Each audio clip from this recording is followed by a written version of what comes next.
Got EA FC 26 on PC while your friend plays on a PS5? You might be wondering if you can still share the same match. The answer is yes.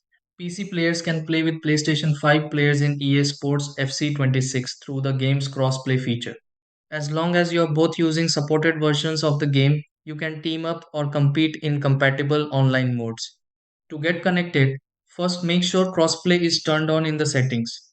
Then open your EA friends list, search for your friend's EA ID, send an invite, and wait for them to accept. After that, you're ready to play together.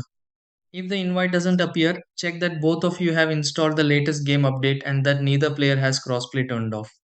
It's also important that your friend is playing the PS5 version of the game, not the PS4 version. That's all it takes.